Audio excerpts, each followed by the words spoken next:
ప్రపంచం కొత్త రాజకీయ సమీకరణాల వైపు దూసుకు వెళ్తున్న వేళ భారత్ దౌత్య మంత్రంతో మ్యాజిక్ చేసిందా? 5 రోజులు 5 దేశాల్లో పర్యటించిన ప్రధాని విదేశాంగ వ్యూహం భారత్కు దీర్ఘకాలిక లాభాలిస్తుందా?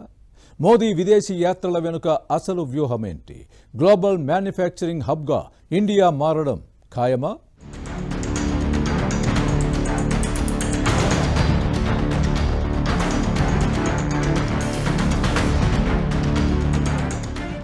ప్రధాని మోదీ చేపట్టిన 5 దేశాల విదేశీ పర్యటన అంతర్జాతీయ వేదికపై భారత ఆర్థిక రక్షణ ప్రయోజనాలను సరికొత్త శిఖరాలకు తీసుకువెళ్లింది. మే 15 నుంచి మే 20 వరకు 5 రోజుల్లో UAE, Netherlands, Sweden, Norway, Italy దేశాల్లో ప్రధాని జరిపిన విస్తృత పర్యటన దేశ ఆర్థిక వ్యవస్థకు కొత్త ఊపిరి పోసింది. తన పర్యటనలో భాగంగా ప్రధాని కేవలం ఆయా దేశాధినేతలతో సమావేశాలు, చర్చలకే పరిమితం కాలేదని, భారత్కు కొత్త మార్గాలను సిద్ధం చేసే ప్రయత్నం చేశారని నిపుణులు అభిప్రాయపడుతున్నారు. ప్రపంచ దేశాలతో ప్రత్యక్ష సంబంధాలను బలోపేతం దిశగా భారత్ ఇమేజ్ను విశ్వగురువుగా మరింత విస్తరించే ప్రయత్నం చేశారంటున్నారు. ప్రపంచవ్యాప్తంగా ఉన్న ప్రముఖ కంపెనీలు, భాగస్వామ్య దేశాలతో ప్రధాని మోదీ సమావేశమయ్యారు.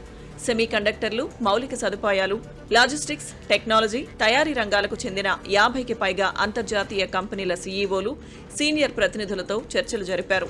ఈ భేటీల ద్వారా సుమారు 3.5 లక్షల కోట్ల పెట్టుబడులు హామీలుగా వచ్చాయి. ఈ సంస్థలు మొత్తం మార్కెట్ విలువ దాదాపు $3 ట్రిలియన్ వరకు ఉంటుందని, ఇప్పటికే భారత్లో వీటి పెట్టుబడులు, వ్యాపార విస్తరణలు సుమారు $180 బిలియన్ మేర ఉన్నాయని కేంద్ర వర్గాలు వెల్లడించాయి.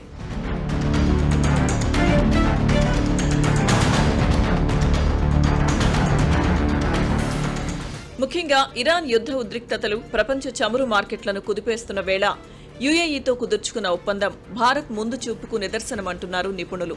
పర్యటన తొలి రోజైన మే 15న భారత్కు 3వ అతిపెద్ద వాణిజ్య భాగస్వామి అయిన యునైటెడ్ అరబ్ ఎమిరేట్స్లో ప్రధాని పర్యటించారు. ఈ సందర్భంగా భారత్లో సుమారు 41,000 కోట్ల భారీ పెట్టుబడులు పెట్టేందుకు యుఏఈ సంసిద్ధత వ్యక్తం చేసింది.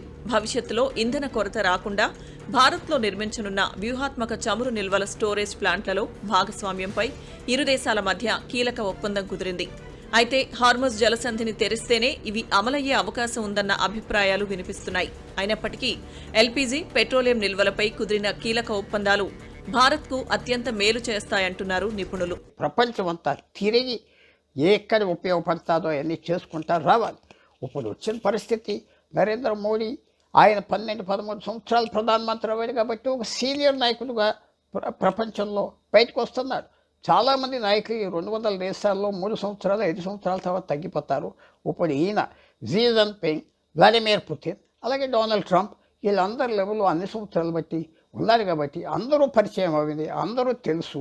ఎలక్షన్స్ గెలుస్తూ వస్తున్నాడు, ప్రెస్టేజ్ ఉన్నది, ఇతర దేశాలు వింటారు. ఇది ఒక పెద్ద అడ్వాంటేజ్.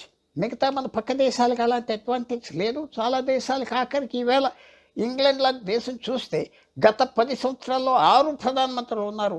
వాళ్ళకి ప్రెస్టీజ్ పరపతి లేకుండా పోయారు కాబట్టి తప్పకుండా నరేంద్ర మోడీ తిరగాలి. ప్రపంచమంతా తిరిగితే భారతదేశానికి మంచిది. అదే కాకుండా ఏ ప్రధానమంత్రి అయినా భారతదేశం నుంచి తిరిగితే కానీ మనకు లాభం రాదు. ప్రపంచవ్యాప్తంగా దాదాపు 30-40 దేశాల్లో భారత్ ప్రవాసీలు ఉన్నారు. కొన్ని దేశాలకు మన ప్రధానమంత్రి 30-40 సంవత్సరాలు బట్టి వెళ్ళలేదు. తిరగాలి, సంబంధాలు పెంచుకోవాలి. దానివల్లే భారతదేశానికి ఉపయోగం. పర్సనల్ డిప్లొమసీ, స్వయంగా డిప్లొమసీ చేసేది ఈమెయిల్స్ లేకపోతే టెలిఫోన్స్ ద్వారా జరగవు. సో అందువల్ల ఎన్నో రకాలుగా మనకు ఉపయోగం మాత్రం పడుతుంది. ఇక మే 15 సాయంత్రం నెదర్లాండ్స్ చేరుకున్న ప్రధాని మోదీ మే 17 వరకు అక్కడే గడిపారు. ప్రపంచంలోనే సెమీ కండక్టర్ల తయారీ పరికరాలకు కేంద్రంగా ఉన్న నెదర్లాండ్స్తో భారత్ కీలక రంగాలు మార్పిడి చేసుకుంది. రక్షణ రంగం, గ్రీన్ హైడ్రోజన్, సెమీ కండక్టర్ల సరఫరా గొలుసు బలోపేతంపై చర్చలు జరిగాయి. మే 17-18 తేదీల్లో ప్రధాని మోదీ స్వీడన్లోని ప్రముఖ పారిశ్రామిక నగరం గోథెన్బర్గ్లో పర్యటించారు. ఐరోపా పారిశ్రామికవేత్తల రౌండ్ టేబుల్ సమావేశంలో యూరోపియన్ యూనియన్ కమిషన్ ప్రెసిడెంట్తో కలిసి ఆయన ప్రసంగించారు. ఇక ప్రధాని మోదీ నార్వే పర్యటన చారిత్రాత్మక ఘట్టంగా నిలిచింది. దాదాపు 43 సంవత్సరాల సుదీర్ఘ విరామం తర్వాత ఒక భారత ప్రధాని నార్వే గడ్డపై అడుగుపెట్టడం ఇదే తొలిసారి. మే 18న ఓస్లో చేరుకున్న మోదీ రాజు, ప్రధానితో దౌత్యపరమైన చర్చలు జరిపారు. ఓస్లోలో జరిగిన ప్రతిష్టాత్మక భారత్ నార్డిక్ సదస్సులో మోదీ ముఖ్య అతిథిగా పాల్గొన్నారు. సముద్ర వనరుల సంరక్షణ, ఆర్క్టిక్ పరిశోధనలు, క్లీన్ ఎనర్జీ సాంకేతికతను భారత్కు బదిలీ చేయడంపై ఈ సదస్సులో ఒక అవగాహనకు వచ్చారు. పర్యటన చివరి రోజైన మే 20న ప్రధాని ఇటలీ చేరుకున్నారు. ఇటలీ ప్రధాని జార్జియా మెలోనీతో మోదీ జరిపిన చర్చలు ద్వైపాక్షిక బంధాన్ని తదుపరి స్థాయికి తీసుకువెళ్లాయి. ఇరు దేశాల మధ్య కుదిరిన జాయింట్ స్ట్రాటజిక్ యాక్షన్ ప్లాన్ 2025-2029 అమలు తీరును ఇద్దరు నేతలు క్షుణ్ణంగా సమీక్షించారు. రాబోయే 5 ఏళ్లలో రక్షణ, science and technology, cyber security రంగాల్లో ఇటలీతో భాగస్వామ్యాన్ని మరింత పటిష్టం చేసుకోవడమే లక్ష్యంగా భారత్ ఒప్పందాలు కుదుర్చుకుంది.